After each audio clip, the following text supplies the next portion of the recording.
it seems very well it's likely that what he or you said was right, King Rickon. At least I think it was you who said that. Maybe it will be glaive to glaive combat or whatever. And before anyone else asks, yes, I am wielding these sunglasses. And why is it dark? Well, let's just say, for now, we gotta have it a little bit dark. Just for now. Let's leave it that.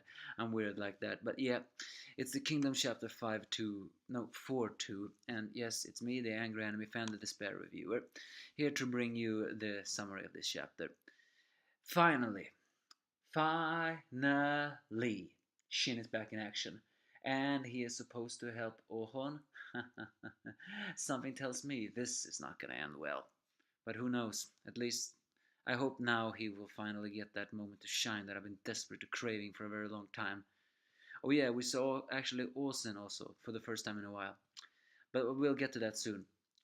Anyway, the Sao army marches ahead, including the Gakue, the arrogant spear user.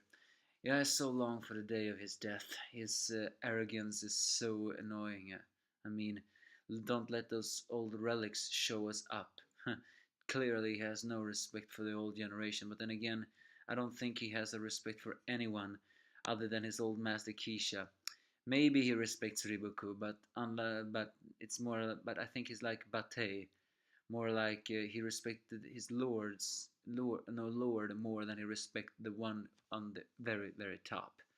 In this case, it's Riboku, not the king. Well, either way, Ouhon sees the army and realizes he must help them. Of course, Kanju first has to wait, mostly because the Banyou army is gonna move forward. And now we finally see Ousen after a long while. Note, we did not even see him when Makogo uh, fell in battle. So we still don't know his reaction to losing his, what was it, left hand or whatever.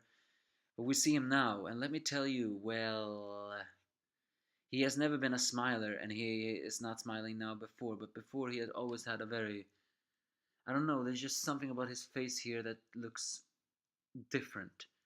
He's still serious, don't get me wrong, he still has a serious cold face, but it seems to be a more serious, annoying face than before.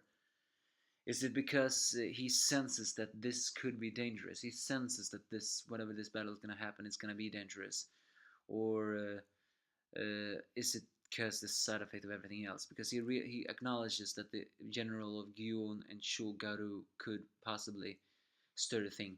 So he tells Den Rimi, one of his hands, to get a messenger. Elsewhere, well, the Shin China struggles against the Sao army, who all rampage on the field, including Gu Yun, who is very happy to have finally, I guess, found peace in the fact that it seems living, even if it was his master's order, it seems to have just lived all these years without have been pretty empty and despairing for him. Again, the loyalty in Kingdom can be pretty impressive. His loyalty was so strong. He also wanted to just die and rejoin his lord. However, the words he spoke by his lord finally made sense to him, and now he actually feels free. Meaning that the long empty years he has been is for nothing. So he's filled with passion, both them, the Gyoyon and Shugaru.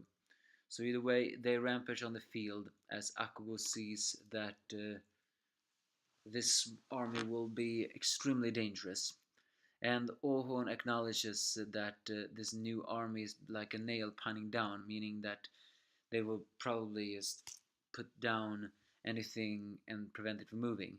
Meaning that they must act as, well, the hammer or whatever to pull back the nail so they can do it.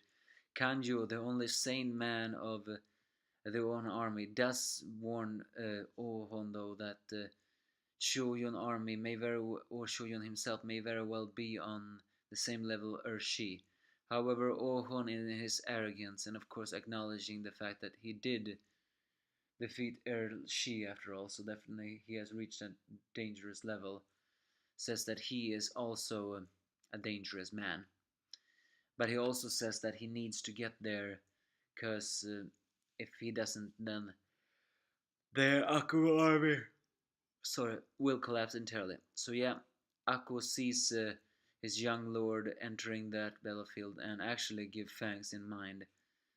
However, Guyun is prepared for this and prepares a death trap for the Ouhon army. And here something surprising happens. Even though Ouhon managed to kill many of the elite warriors, his attendant suffers a blow. Although not killing yet, he falls off his horse. As he screams to the troops to protect Ouhon and do not mind him, the strange thing is that Ouhon actually turns back.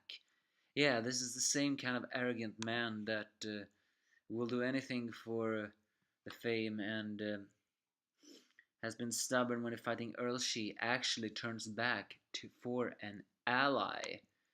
I never expected this side out of him. It is also the fact that his troops gets happy the fact of turning back.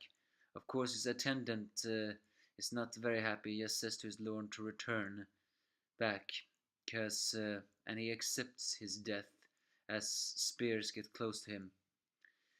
Banyou, I think that was the attendant's name.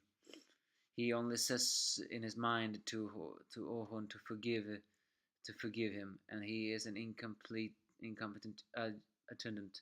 But you must survive at all costs. May the heavens watch over you. So yeah, Ouhon may be an arrogant guy and look down on commoners, but it's really do seems like Banjo for Ouhon is someone special, just like Ten is for Shin. Then again, Banyou has practically looked over Ouhon ever since he was a child and has been in his army since the very beginning. So I think it would be pretty surprising if Ouhon did not, you know, acknowledge someone like that to be valuable or someone precious. And so I mentioned in the beginning that the Shin joins the fray. Well, he's not alone. He's with Karyo Ten. So far, the only troops we see, and who saves Banjo by cutting them all up in style.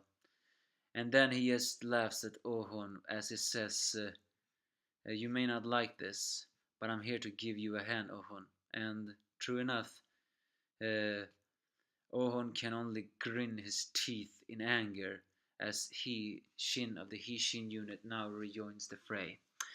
That was what Ousen sent out for. I guess you really do keep Shin in reserve power.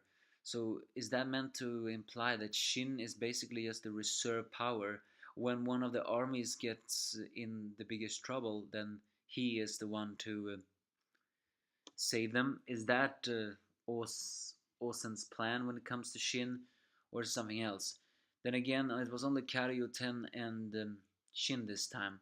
And as I said before, can Ouhon really cooperate with Shin? And can Shin really cooperate with Ouhon? I think no. I mean, they did cooperate when in that way dragon business, but then again, it was mostly just Ousen that got any credit from that. So I'm just saying they have two difficult monsters on the battlefield, and I don't think Ouhon wants Shin to slay one.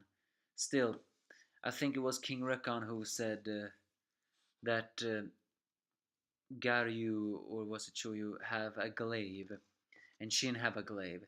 A glaive to glaive combat, that would be kind of sweet. So yeah, in this situation I can actually see that would be kind of sweet indeed. But will that happen? No idea. Is this the last chapter of Kingdom? Because I don't think we're gonna get any new mangas next week. It's the last chapter of the new years after all. Who knows? You give me your thoughts if you have any.